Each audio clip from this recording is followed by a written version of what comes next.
Chercher l'approbation des autres est un comportement si courant qu'on ne le remarque presque plus. Pourtant, derrière ce besoin discret se cache une mécanique profonde qui influence nos choix, nos paroles et parfois même notre identité. Nous ajustons nos comportements, nos opinions et parfois nos silences dans l'espoir d'être validés, reconnus ou simplement acceptés. Dès l'enfance, l'approbation joue un rôle central. Un sourire, un encouragement, une récompense suffisante à nous faire comprendre que certaines attitudes sont valorisées, tandis que d'autres ne le sont pas.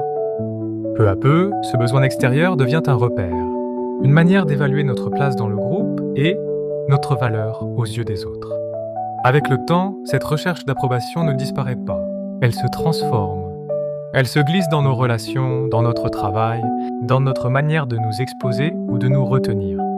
Nous cherchons des signes discrets, un regard, un accord, une réaction positive. Et souvent, sans nous en rendre compte, nous adaptons qui nous sommes pour éviter le rejet. Dans une société où l'image est omniprésente, ce besoin s'intensifie. Les réseaux sociaux amplifient cette dynamique en transformant l'approbation en chiffres, en likes, en réactions visibles.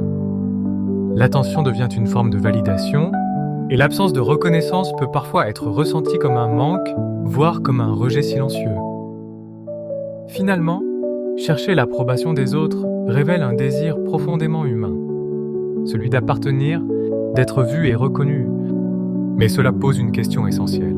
Jusqu'où sommes-nous prêts à aller pour être approuvés ? Et à partir de quand ce besoin nous éloigne-t-il de ce que nous sommes réellement ?